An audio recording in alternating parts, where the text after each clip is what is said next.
Yeni tanıştığımız birine sormayı en sevdiğimiz sorulardan bir tanesi. Burcun ne? Yani en azından ben sormayı çok seviyorum. Ama astroloji öğrendikten sonra tek bir burç sormakla yetinemiyorum. Çünkü bir tane burcumuz yok. Eğer siz de tek bir tane burcumuz olduğunu düşünüyorsanız oldukça yanılıyorsunuz. O yüzden bugün burçlar konusuna bir giriş yapalım.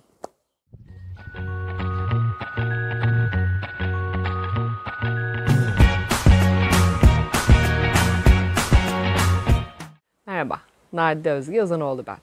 Bir astroloji videosuyla daha birlikteyiz. Çarşamba günleri biliyorsunuz astroloji günümüz. Eğer ilk defa karşılaşıyorsak bu videoyu beğenirseniz kanala abone olabilir, bildirimleri açabilir. Siz de haberdar olabilirsiniz yeni videolardan. Evet, bugünkü konumuz en başta da söylediğim gibi burçlar. Ama biz burçlar diyoruz, 12 burç olduğunu biliyoruz. Evet, ama birbirimize sorarken hep bir tanesini soruyoruz değil mi? Ve o sorduğumuzun hani hangi burcumuz olduğunu siz biliyor musunuz? O sorduğumuz Güneş burcumuz. Ve zannediyoruz ki sadece sanki bir tanesine biz sahibiz. Sanki bir tanesi her şeyimizi belirliyor.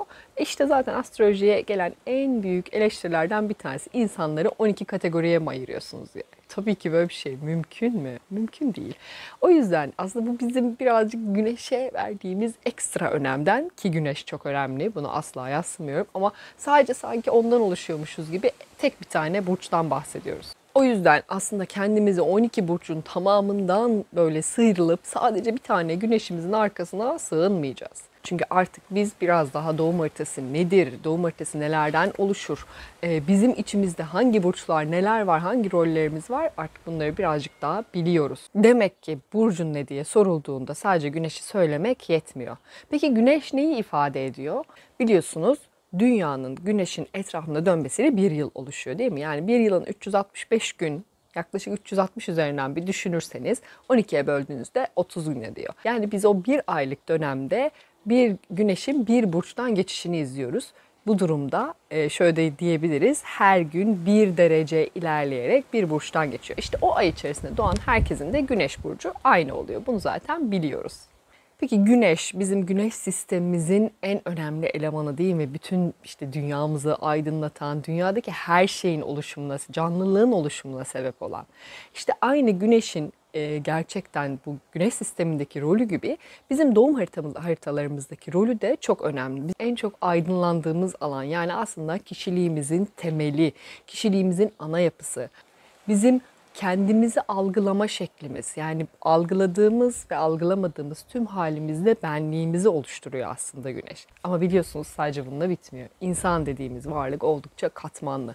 Kimliğimizi, gerçek yapımızı her zaman her yerde gösteremiyoruz. Peki dışarıya ne gösteriyoruz? İşte biraz maskelerimiz var değil mi? Maskeler takıyoruz. Aslında hani her zaman olumsuz gibi de düşünmemek lazım. Bu nasıl takındığınıza bağlı.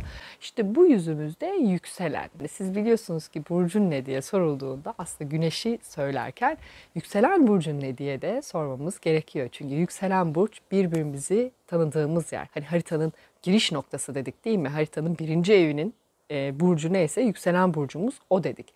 Şöyle düşünün, doğum haritası, ki siz bunları biliyorsunuz, daha önce bahsettik.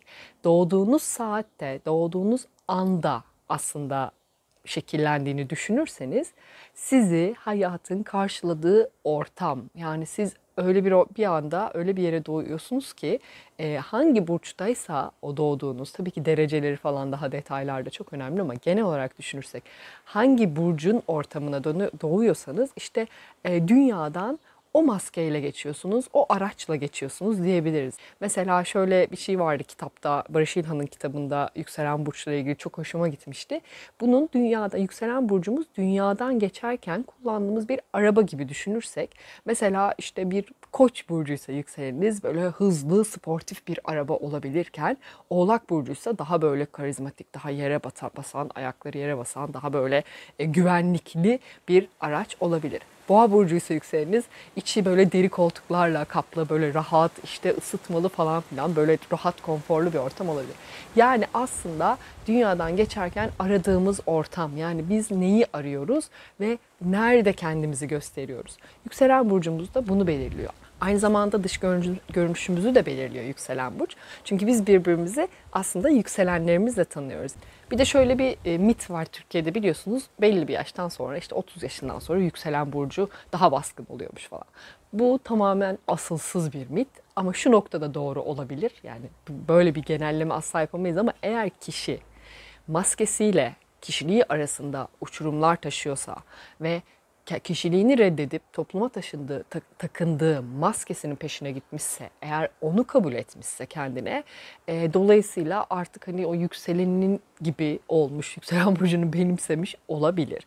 Bunun sağlıklı bir durum olduğunu da açıkçası çok düşünmüyorum. Çünkü asıl olan, her ne kadar uyumsuz da olsa, uyumlu uyumsuz fark etmez, bizim onu bütünleştirip bu hayat yolculuğunu yapmamızdır bizden beklenen.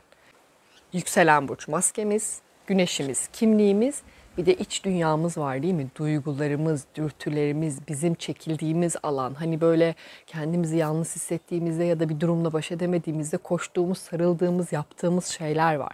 Peki onları neyle açıklayacağız dersiniz? Biraz düşünürseniz güneş sistemimizin, yani bizim doğum haritamızın da gezegenler dışında ışıklar dediğimiz güneşten sonra gelen diğer ışık kaynağımız Ay. Ay burcumuz da bizim iç dünyamızı anlatıyor. Ruhumuzu anlatıyor, duygularımızı, dürtülerimizi, bizim böyle dediğim gibi çekildiğimiz yerleri anlatıyor. O işte sıkıntıya girdiğimiz zamanlarda böyle kendimizi bir sığınağa, korunağa, bir korunaklı alanımıza, evimize, yuvamıza mı kapatmak istiyoruz? Yoksa bir dağın tepesine tırmanmak mı istiyoruz? İşte bu dürtülerimiz, bizim o kaçtığımız, bizim içimizdeki ruhumuzun istediği şeyler diyeyim, aslında Ay burcumuzda anlatılıyor. Yani burada düşünürsek yükselen maskemiz, güneş kişiliğimiz, Ay'da iç dünyamız, duygularımız, ruhumuz. Yani bunu böyle bir 3 katmanlı olarak düşünürseniz, bir insana eğer burcunu soruyorsanız üçünü birden sormanız size daha iyi bir resim çizecektir kişiyle ilgili. Tabii sadece burçlarını öğrenmek yetmiyor, biliyorsunuz siz de bunu. Bu burçların, daha doğrusu bu ışıkların diyeyim, yükselen güneş ve ayın birbirine yaptığı açılar, içinde bulundukları burçların yöneticileriyle yaptığı açılar gibi bütün bu açıları da işin içine kattığımızda daha iyi bir resim çiziliyor gözümüzün önünde. Yani bir insanı tanımak tabii ki kolay değil. Kendimizi bile tanımak çok zor, biliyorsunuz. Yani bu bir yolculuk, hep bundan bahsediyorum. Kaldı ki sadece 3 tane göstergeyle tanıdım diyeceğiz. Tabii ki mümkün değil. Daha çok yönümüz var ama burçlar dediğimiz zaman, burcun ne dediğimiz zaman söylediğimiz şey aslında hani çok yetersiz kaldığını anlatmak için ben bu videoyu çekmek istedim özellikle. Burçların tek tek üzerinden geçeceğiz. Daha fazla da burcumuz var. Yani sadece güneş, ay, yükselenle de bitmiyor. Dolayısıyla sadece ben kendi burcumu dinleyeyim, ay işte koçsam koçu dinleyeyim, akrepsem akrebi dinleyeyim, işin içinden çıkayım diye bir şey yok. Aslında bu girizgahı bunun için yapmak istedim.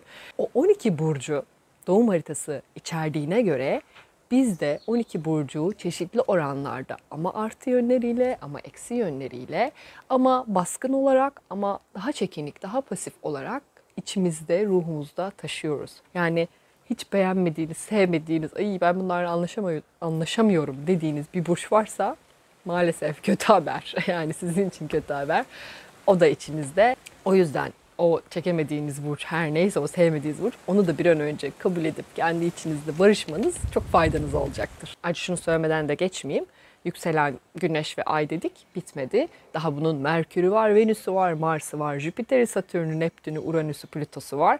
Daha bir sürü işte kuzey ay düğümü var, bunlardan bahsettik. Bunların da her birinin burcu var. Neden? Çünkü bu gezegenler, bu ışıklar, haritanızda, bütün bu noktalar haritanızda yerleştiği yerde hangi burçtaysa o anda onun burcu o oluyor aslında. Merkürünüz Başak'taysa Merkür burcunuz Başak oluyor haritanızdaki yerleşime göre. Önümüzdeki haftalarda size bunları simgeleriyle bir video hazırlayacağım. Simgeleriyle birlikte daha görmeye alışacaksınız.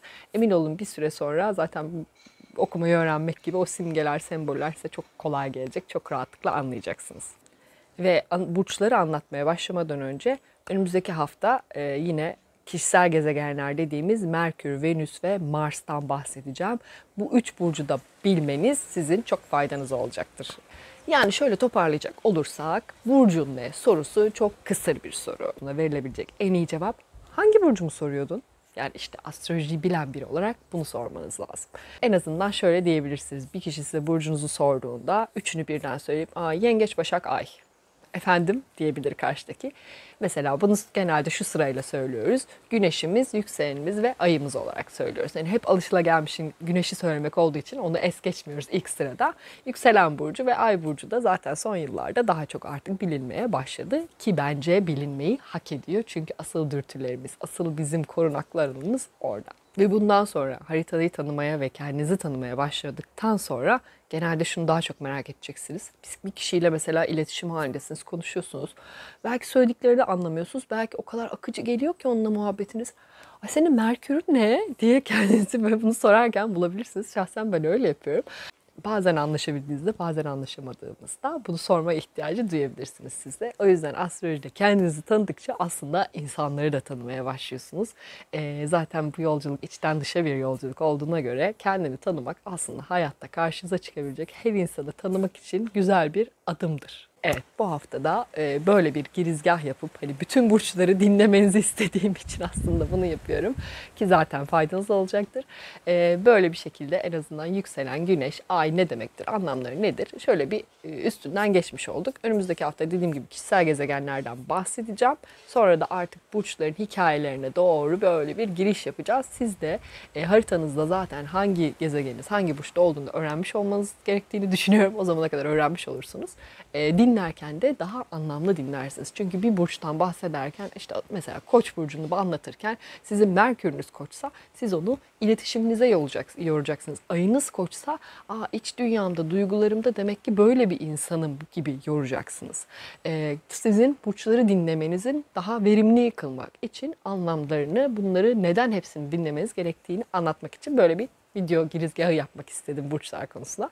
Umarım memnun kalmışsınızdır. Eğer beğendiyseniz beğen yapabilirsiniz.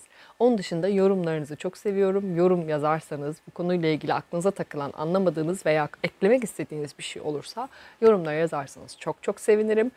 Ve buraya kadar dinlediyseniz ve memnun kaldıysanız, daha fazlasını öğrenmek istiyorum, izlemek istiyorum derseniz kanala abone olabilirsiniz. Bu hafta da bu kadardı. Bir dahaki sefere birine burcu ne diye sorarken bir kere daha düşünürsünüz. Haftaya görüşmek üzere. Hoşça kalın.